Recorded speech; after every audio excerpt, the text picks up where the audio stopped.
When 343 Industries was created to shepherd the Halo franchise into a new decade, everyone was ready to see what this new studio of industry veterans was capable of. And while there have been high points, the path has not been without fault. In the wake of Halo 5's reception, 343 had a big task ahead of them. How do they recapture the magic of Halo, the awe and mystery it once inspired, without completely abandoning the work they'd already invested? When Halo Infinite was announced at E3 2018, 343 branded the game as a spiritual reboot, a game that would serve as a sequel to Halo 5 while telling a new story engaging for both existing fans and newcomers.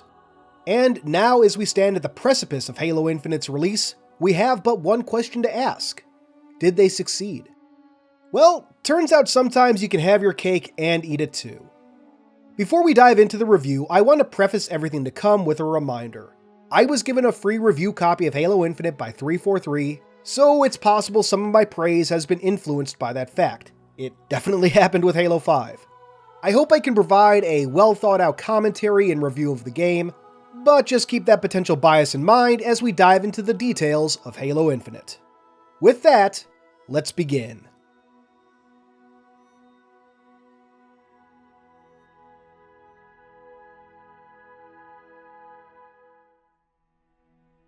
After the disappointment of Halo 5 and mixed reception of Halo 4, 343 Industries had no simple task ahead of them.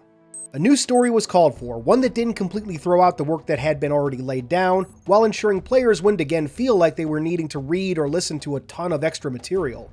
Halo Infinite opens 18 months after the end of Halo 5, a year and a half into the created conflict, and 6 months after an event which left the UNSC Infinity missing, and her forces scattered across the surface of a now damaged Zeta Halo. What happened to the UNSC? Why is the Halo ring damaged? What happened to Cortana? And just what are the goals of the ring's new occupants, the Banished? These and other questions are thrust at the player early on, with the answers slowly being unveiled during the course of the game. Not every question will be answered, this is true of any story. But at least in regards to crafting a story that can appeal to both old and new fans alike, I think 343 succeeded. And while I can't and won't give specific story details, I can at least confirm that this game in no way throws out Halo 4 and 5's story. Not entirely. Many of you will likely know that while I've been excited to play Halo Infinite for a while now, I've been extremely skeptical of its story, worried that it would attempt to, in spirit at least, reset things to the way they were in the classic trilogy. Luckily, I can say with confidence that, if anything, Infinite continues the themes started in Halo 4 especially. Oftentimes, it will present a lot of the same ideas Halo 4, and even Halo 5 to a degree, brought to the table, though repackaged in a way that, I think, will be more appealing to a wider audience. Halo Infinite is very much a character-driven experience. The Master Chief of Halo Infinite is anything but a husk for the player to inhabit. He is a fully fleshed out character. He has an arc and real development in this game. And he's accompanied, and opposed in some cases, by a swath of interesting characters. The pilot helps ground the story while keeping the human element ever present. The weapon's naivete allows her to act as an audience surrogate, ensuring fans aren't in the dark about key details. And Escharum, oh Escharum. He may be my favorite antagonist in a Halo game. He's very fun, very interesting, and his presence throughout the game ensures his threat is always looming on the horizon. The character acting of Halo Infinite may well be the best in the franchise, with both Steve Downes and Jen Taylor giving masterful performances. I don't want to give away too much, but I am looking forward to really diving into these performances at some point. Said performances are only enhanced by the cinematic storytelling of the game, which does use the one continuous shot approach. While not exactly like God of War 2018, Infinite will often cut between the Chief and Escharum, the cuts are hidden by clever editing and make for a more personal story experience. I also love that it resulted in the return of your currently equipped weapon appearing in cinematics, a feature Bungie implemented in Halo 2, though sadly never continued with. In addition to the main story, fans can seek out a variety of audio logs, which fill in additional background information, show what the UNSC and Banished were up to in the 6 months the Chief spent floating in space, and sets up new mysteries for lore fans to sink their teeth into while we wait for the next chapter of Halo. The audio logs of Halo Infinite were a huge step up from Halo 5, often much more directly related to the events of the game, without being necessary to understand what's going on. Most of the audio logs are great, though there are a few I found that didn't really feel like they contributed anything. It's again hard to describe without spoiling things, so just know that as much as I loved the overall audio logs, there were some that didn't quite stick the landing. The fact that there aren't any terminals, video or otherwise, to accompany these audio logs is also a little saddening. That said, I'd love if 343 could patch in additional content down the line, in addition to anything else that comes with campaign DLC. Halo is more than just a story, however. Games have many elements that come together to make an overall experience, and one of the big ones are its levels and environments. Even at its most open, Halo is generally a very controlled experience. You may have a few options, but your path is basically a linear A to B for the most part. When it comes to these controlled experiences, such as the invasion of a banished ship, Halo's traditional gameplay shines through. 343 have taken lessons and inspiration from across the franchise to craft fun levels that feel realistic while being fun to play in. In particular, I see a lot of lessons learned from the Sung Helios levels of Halo 5, with even stuff like banished ships often having several paths for the player to approach an encounter from. The big question I'm sure you're all asking, however, is how the open world parts of the game feel.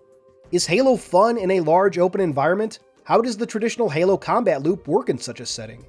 Ever since the announcement of Halo Infinite, as much as fans have speculated and theorized, 343 have deliberately avoided calling the game open world, and after playing, I completely understand why. While Halo Infinite does allow free roaming across its vast playspace, this isn't the open world experience of most games. There isn't resource gathering or crafting or anything like that, and the map is significantly smaller than most open world games, at least in my experience. 343 clearly didn't want to give a false impression. The world of Zeta Halo, however, is better for its smaller scale and reduction of busywork.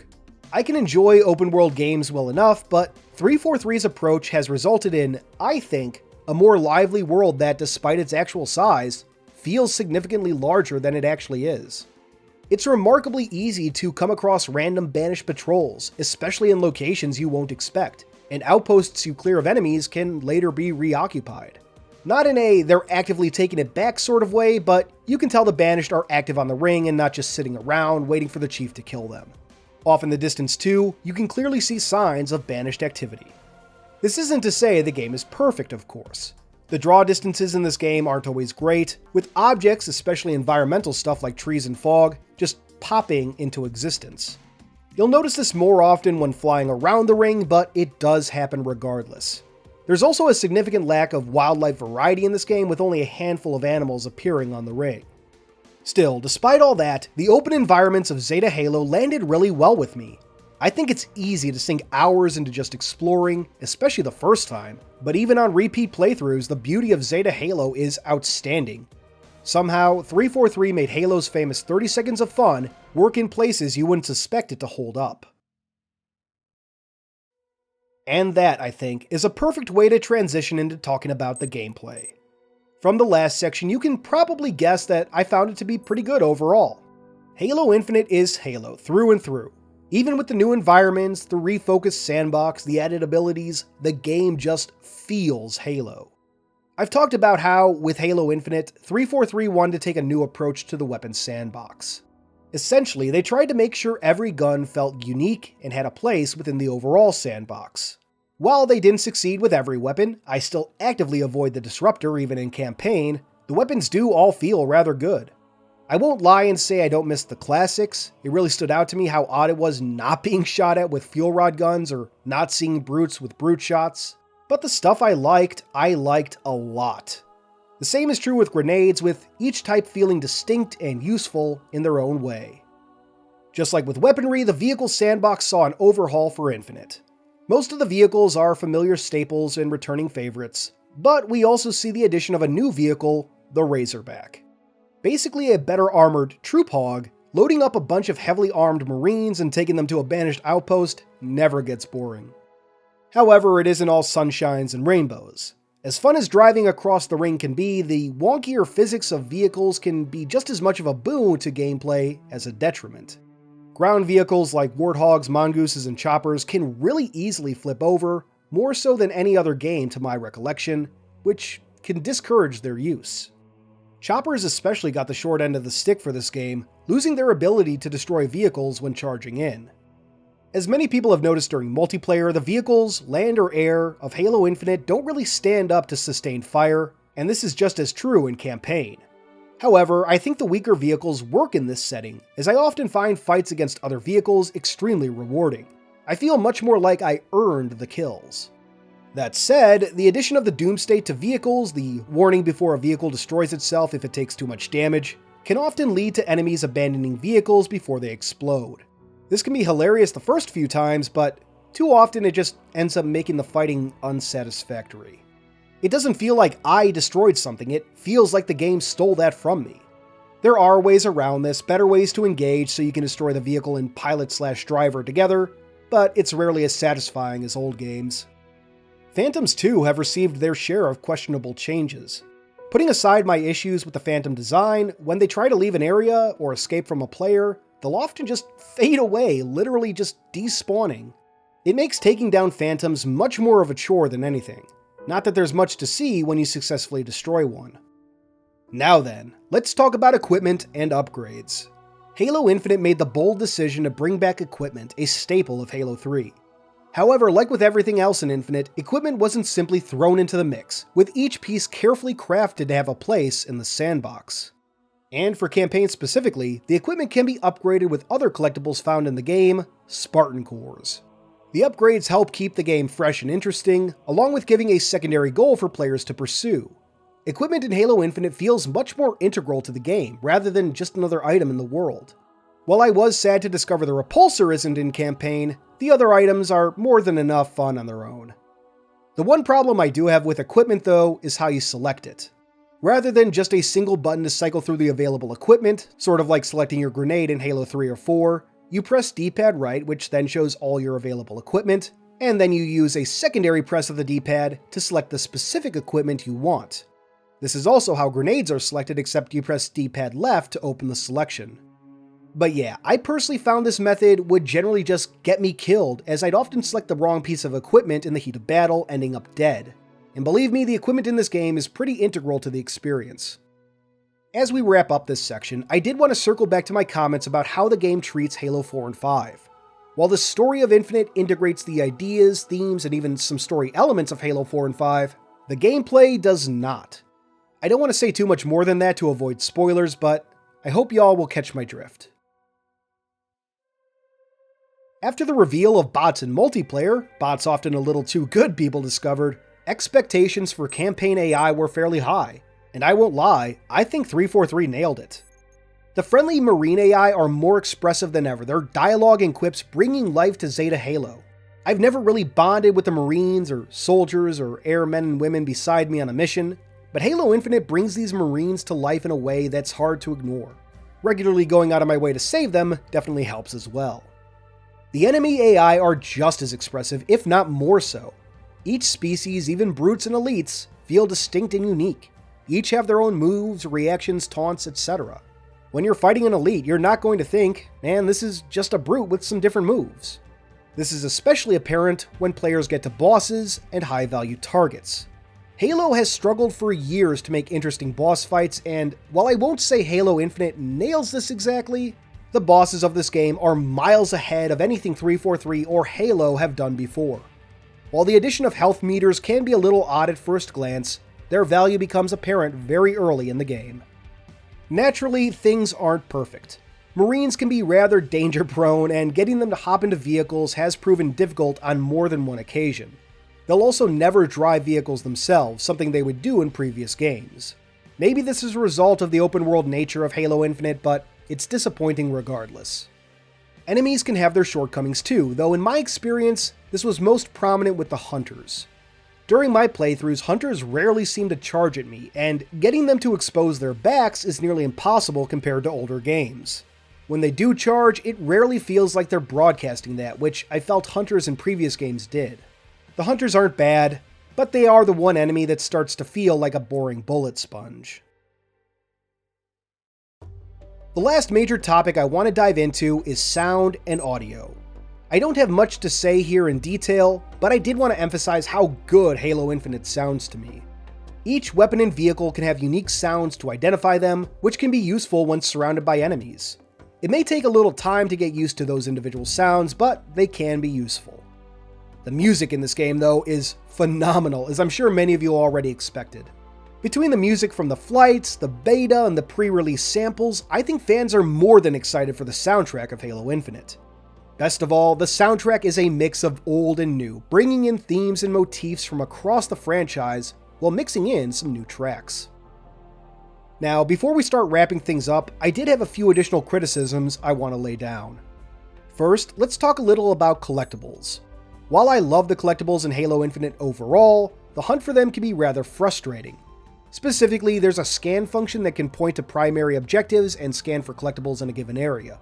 Sadly though, I've noticed the effectiveness of this scanner can be rather inconsistent, sometimes missing objects nearby and failing to highlight them. While I'm glad 343 gave us a tool to make the hunt more manageable, I do wish it was more consistent.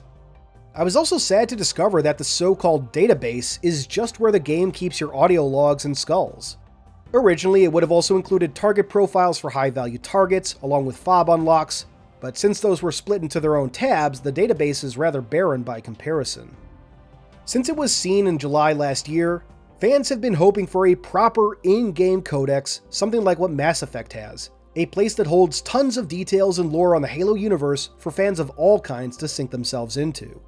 While I'm happy to admit that I set myself up for disappointment, I do wish 343 had said something. The Phoenix logs of Halo Wars 2 were a great tool to help flesh out the story and characters in ways the base game just couldn't.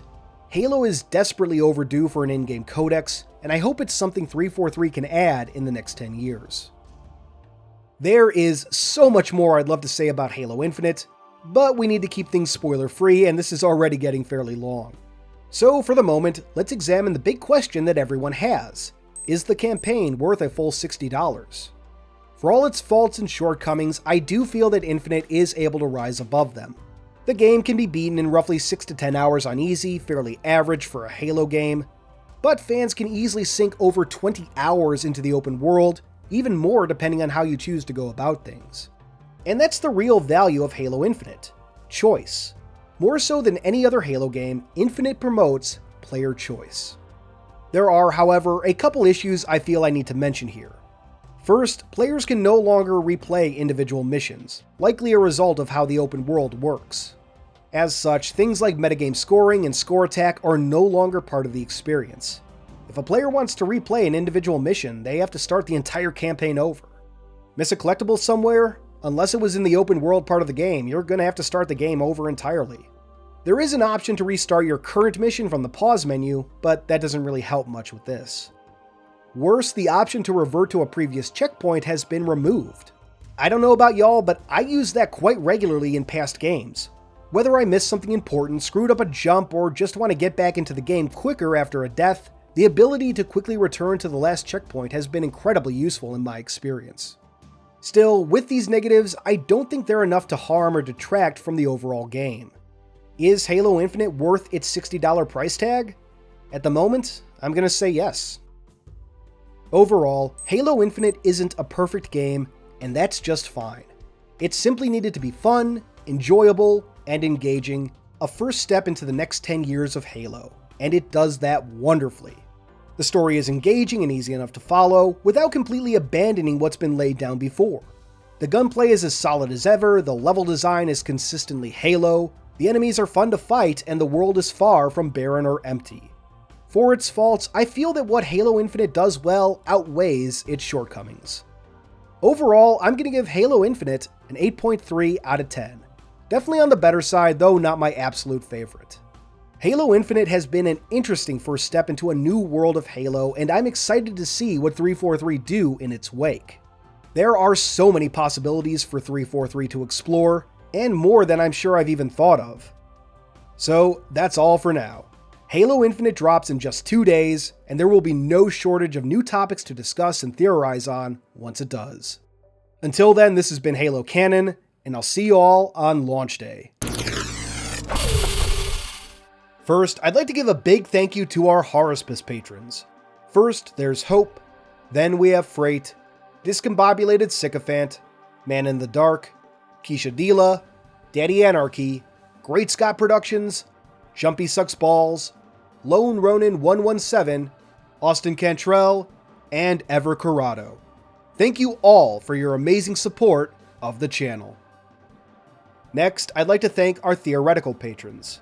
If you'd like to see your name here or get a direct shout-out, check out patreon.com/HaloCanon. You can simply support the channel or get additional benefits, such as behind-the-scenes materials, including raw audio for upcoming videos, or even shout-outs like this. All patrons now get early access to certain videos as well, and your Patreon title will appear in the Halo Canon Discord.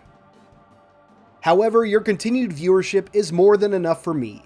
If you enjoyed this video, please consider giving it a thumbs up, and maybe even subscribing to the channel if you aren't already. If you really enjoy my stuff, turn on that notification bell so you can be among the first to see new videos when they release. But for all my fellow Canonites,